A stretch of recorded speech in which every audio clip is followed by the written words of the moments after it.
I guess while I'm waiting to go bale that hay, I'll get this finished up. I went ahead and drained the oil in this morning. Went after looking through the websites last night, and like I say, I figured I'm gonna just change the oil in this since I've lost oil and it needs to be changed. And from what I could find out through Artic Cat, the filter number is 018-034, I think it was. And depending on what website I went on, it says no longer available, substitutes to other numbers, blah, blah, blah, whatever. But like I said, I still wanted to cross it over, so I didn't have to go to the dealer to get it. And I can cross that number over, crossed over to a WIC number, and I also confirmed this morning, because I went over to O'Reilly's to get this. 57937 is the same as whatever that filter. Let me get it here. The one that was on there was an 812-135. That must be an Arctic Cat filter. But anyway, I looked in the parts book online, crossed them over, so this one will fit. Substitute for that. And I do think that number does sound familiar now, because we'll substitute to a different number. If you go to Napa, from what I can tell, a Napa number is the same thing but minus the 5.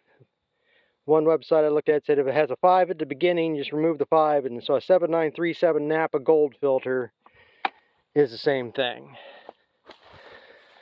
So I got the filter, and I got oil. Didn't realize how expensive this crap was. These 2 quarts of oil was $28, but it's a full synthetic.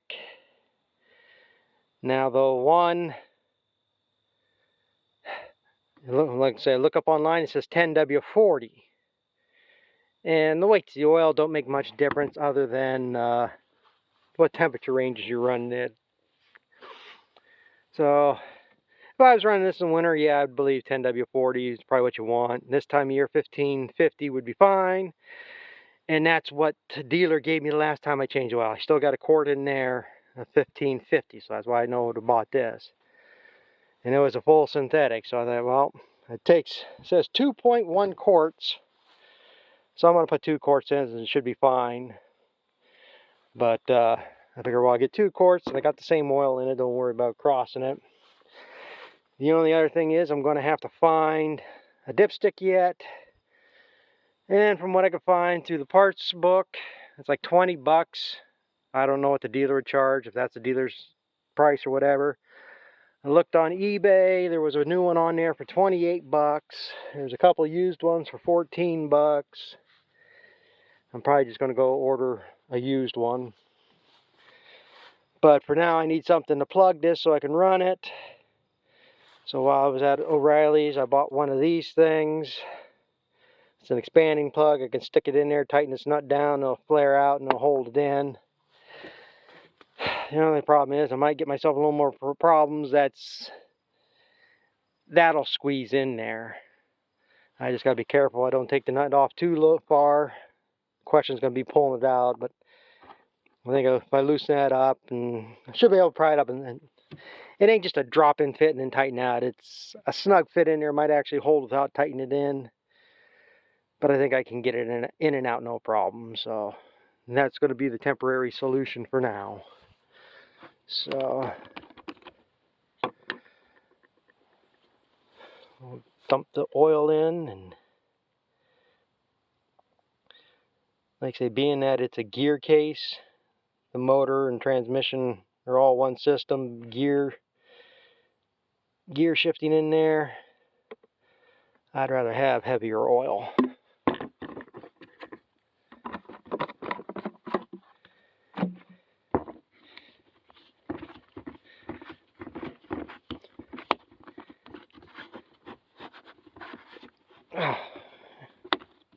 Yeah, let me get that off.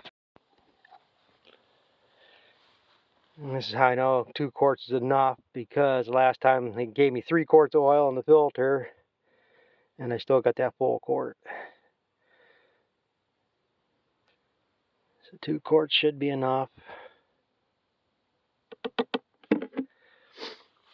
And like I say, you don't have to run the specified oils, they say. Like, if you were up in the Arctic, you know, it'd be the same motors for the most part.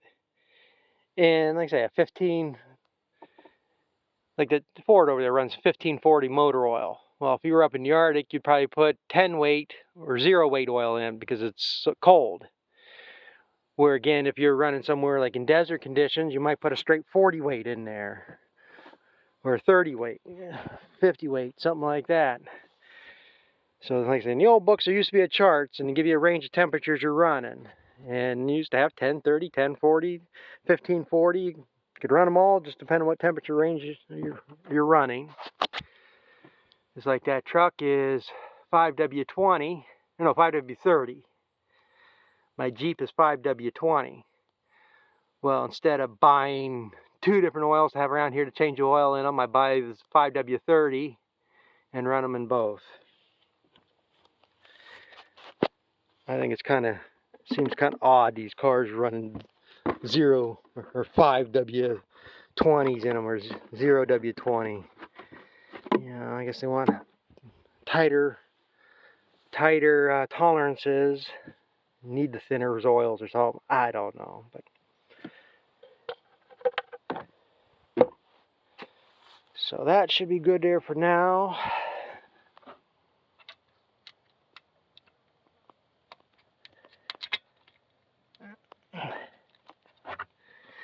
That goes in there.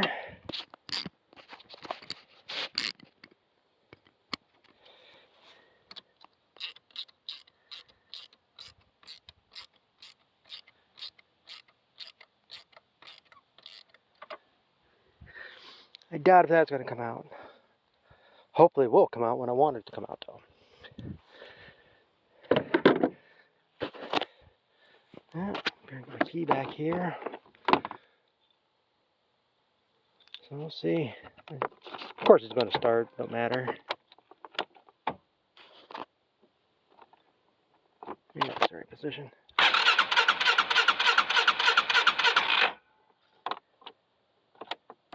There it goes.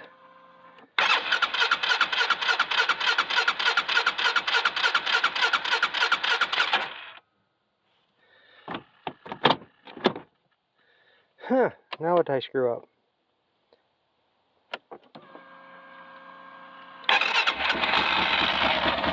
There it goes.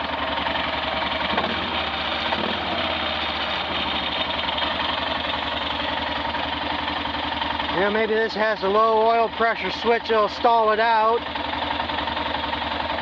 And it took extra cranking to get oil to push through the system to bypass that switch. Hopefully that's the problem.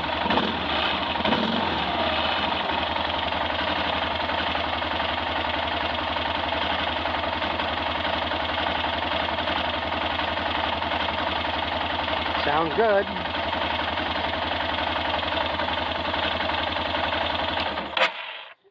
Yeah, I hope that was a low oil pressure switch, and because the, like I say, the oil filter is empty. Until maybe it pumps oil in there to get building some pressure, maybe it won't start. Yeah, don't see no leaks there, so we should be good to go on this. Yeah, I gotta get some oil around for the chains on that baler. I'll probably use that bucket oil there. It's got a little bit of everything in it. It's got some 30 weight oil from my limb chipper. It's got some gear oil from changing the gearbox and the disc bind. And it's got this synthetic oil that was in here, 1550. So that should be a good mix for chains. I use that up there. So I guess I'm going to get cleaned up here and start figuring out what I'm going to do, how soon to bale hay. So I'll catch up with you in a bit.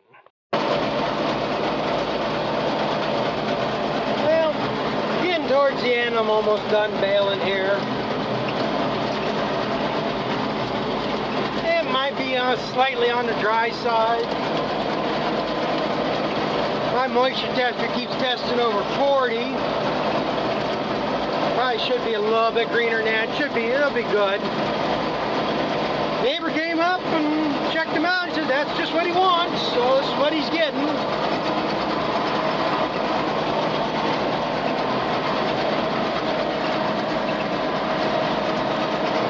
Hey, get what you want and you can't complain, I guess.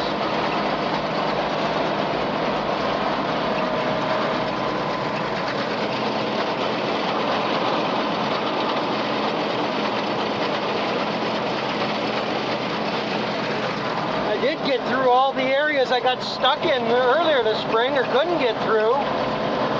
Got them mowed. I mean, I don't think I'm going to drag the baler through it. Just run it up as it is. At least I got it cut off, I guess.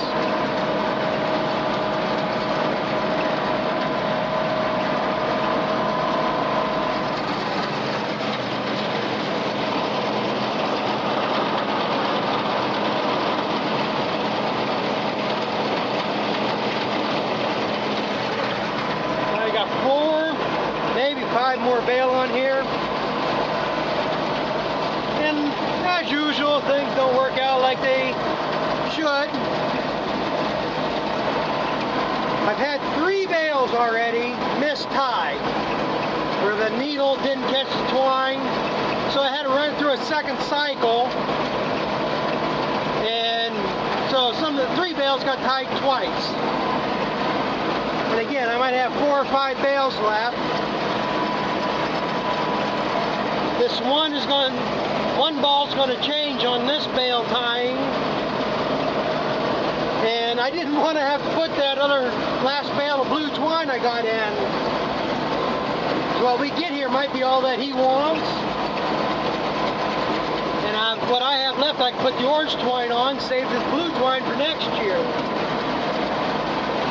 Well, I should have just tied the 2 quarter bales of orange twine I got on.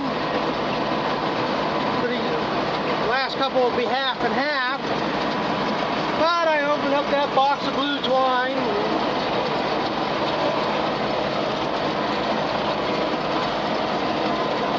Just in case he wants some more bales, and then tomorrow we'll mow some more and bale them.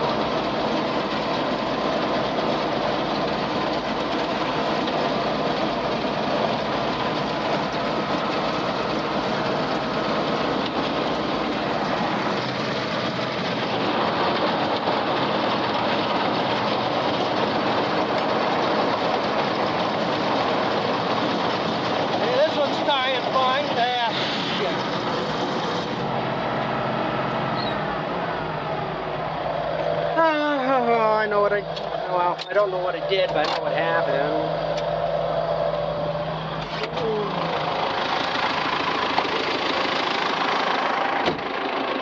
This is why I should have just put the orange twine in.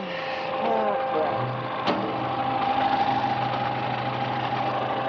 Nice snarled mess. Something grabbed something, and so I gotta sort this out. Cut a piece of twine off here. Broke the twine feeding, so now I'm going to have to retie this one another cycle. All the joys. Now, I'm going to have both hands to do this, so I'll get at it. Well, that ended up being a mess. Big mess.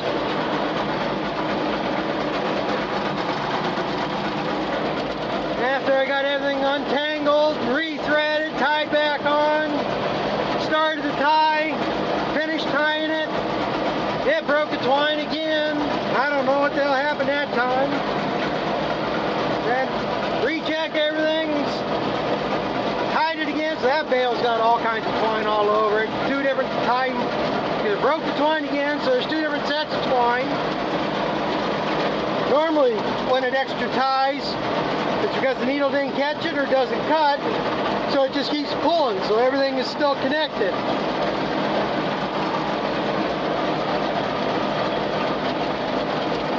Oh well. Maybe it's a good thing I left the blue twine in. If he takes, I'll tell him about that bale if he wants a monkey wood. If not, I'll take it and go feed it.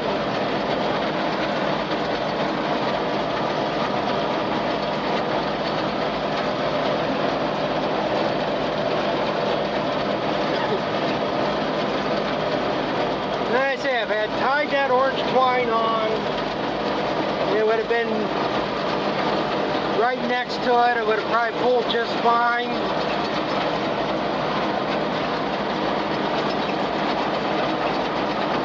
Oh well, that's it. It's not like it's not something I'm going to use again or do again.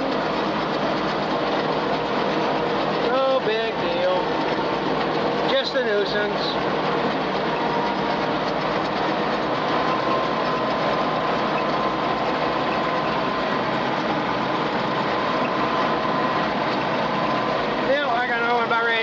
So I'm going to have to keep an eye on what I'm doing.